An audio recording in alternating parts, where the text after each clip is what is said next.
Hey, welcome, folks. This is Book Talk with Corbin. I'm your host. Wanted to bring up this book with you today. It's by Dr. Jawanza Kunfufu. It was published back in year 2000. It was published through his company called African American Images, based in Chicago, Illinois. This brother has been doing some amazing work for many years. Most of you are probably familiar with Dr. Kunfufu's work, a series he did on black education, particularly black boys, The Conspiracy 2. And you should definitely check those books out. But I wanted to bring attention to this book, Satan, I'm Taking Back My Health. Dr. Kunfufu, he has a beautiful writing style. It's very succinct, accessible, and simple. And yet he puts out some very profound ideas. He does a great job in taking complicated issues, intricate issues, and then presenting them, folks, in such a way that people can get them immediately. And then not only get them, but start asking themselves, hey, what can I do differently, or what should I do differently, or what can I do?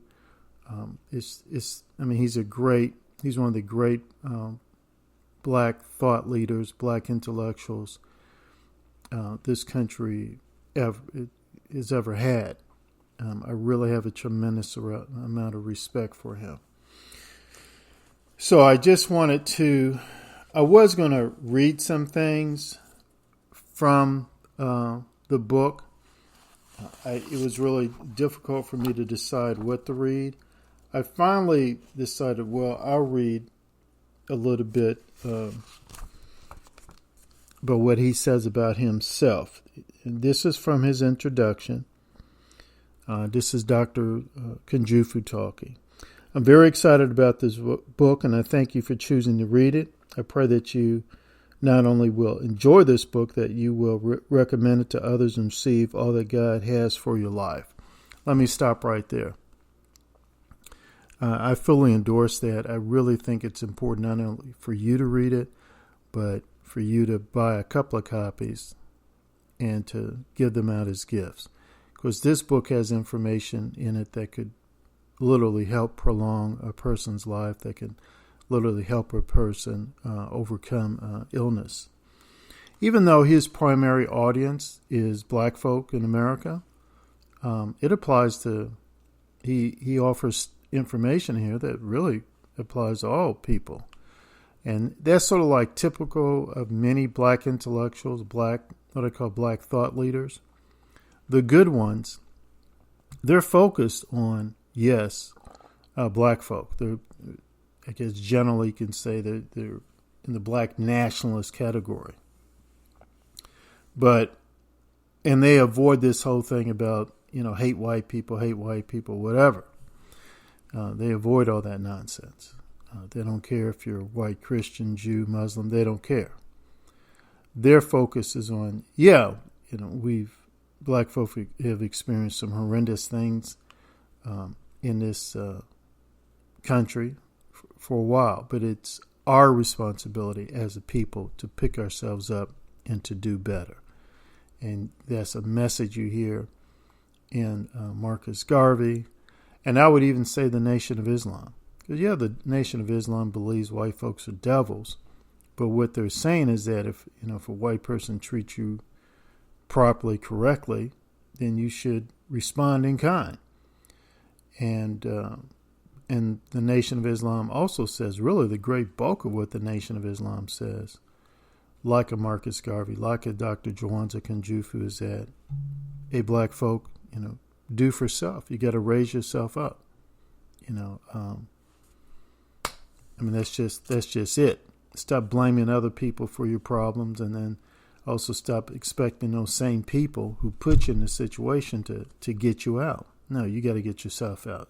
We are our own liberators. But let me continue with this introduction.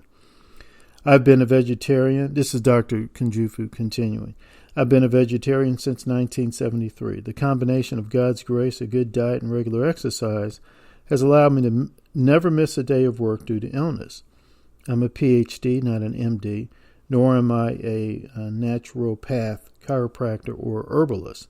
I include these three because, unfortunately, many Americans are not aware that there are other professions who also can make a major contribution to their health. In a subsequent chapter, you will learn how little medical doctors are trained in the area of nutrition, which I think is paramount to your health. So let me continue with one more paragraph here, and I'm going to stop. What I do believe with a PhD is that I have a degree in critical thinking skills. Stop right there. I have a degree in political thinking skills. One problem I have seen with many black intellectuals, not all, in the United States today, is they're not engaged in critical thinking. They're trying to pass off indoctrination as education. You see that many times. So what I often do is just say, okay, well, if that's what that brother and that sister's into, fine. But I'm not into that. I'm not into indoctrination. I'm into helping our young people develop critical thinking skills and problem-solving skills. Education, not indoctrination. Hashtag education, not indoctrination. And again, unfortunately, we really have that with some of our black thought leaders or black intellectuals in the country today. And many of them, whether you want to accept this or not, they lean to the left. And as a former Marxist, I get that. I understand that. You know, I've known that much of my thinking was devoid of any sort of serious critical thinking. So I think that's a good point that Dr. Juwanza Kunfufu brings out. Well, he wasn't really trying to make that point, but he was just saying, hey, again, is what I do believe with the PhD is I have a degree in critical thinking skills. That's something we all should strive to accomplish, to improve our critical thinking skills, and I might add to that our problem-solving skills. If you've read my other 18 books, so by year 2000 he had published 18 books. I know he's published probably several more since that time. You will notice there's a tremendous range in the subjects that I tackle. I'm not afraid to write a book on education, values, peer pressure, economics, history, fiction, male-female relationships, or religion. I believe Philippians 4:13, quote, I can do all things through Christ who strengthens me. Over the past year, I have literally read every health book and medical journal to understand the wide range of thought in this massive field of health care. Now, I don't know if a person can really say he's read every last one of them, but there's no doubt in my mind he's read a tremendous amount. His brother probably could go get a medical degree if that's what he chose to do. I mean, he's just on that level. So I really want to highly recommend that people check out the book, Satan, I'm Taking Back My Health. His publishing company, again, is African American Images. His name is Dr. Juwanza Kunfufu. So, you know, you can do a Google search to find the address for his company, or you go to YouTube and see some of his presentations. He does a lot of workshops and a lot of good workshops. Now, before I end this, I'm going to put this out there. He's got, this is like a 13 chapter book. Was one thing here I wanted to bring out. Chapter 6, you are what you don't eliminate. You are what you don't eliminate. And that really resonated with me because lately I've been taking black seed oil. And folks, let me tell you something. I'm not going to say where I bought this black seed oil because I want to set up like an endorsement deal with them first. Man, this black seed oil has really helped me to stay regular. And I mean regular. Just no issues, no problems at all. Very pleased with it.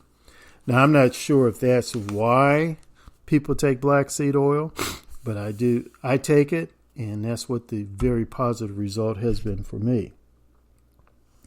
Let me read something to you. let me read out of his book, Chapter 6, You Are What You Don't Eliminate. And so I'm going to just jump in here. The rule of thumb is if you eat 3 times a day, you should eliminate 3 times a day. Let me repeat that. The rule of thumb is if you eat 3 times a day, you should eliminate 3 times a day. In America, the medical definition of constipation is less than 2 bowel movements per week, which in my opinion is unacceptable. Even with that criteria, there are 30 million Americans who are constipated and 80 million Americans with irritable bowel syndrome. 1/3 of the American population suffers from hemorrhoids. Americans spend over $500 million on laxatives. The average American adult passes 80 to 120 grams of stool daily. The average adult in Africa, India, and the Pacific Islands passes 300 to 500 grams daily. Have you ever kept garbage in your house for a week during the summer without air conditioning? How would the garbage smell? What would it look like? Did it look different on the first day and the 7th day? That describes what happens in our bodies. Our body temperature is 98.6 degrees, and if we consumed a meal on Monday and 7 days later a portion remains, it has fermented, petrified, become toxic, and contaminated our blood supply and vital organs. Folks, get this book, Satan, I'm Taking Back My Health, by Dr. Jawanza Kunfufu. Again, he published it through his company, African American Images. That's a company based in Chicago, Illinois. I highly recommend this book.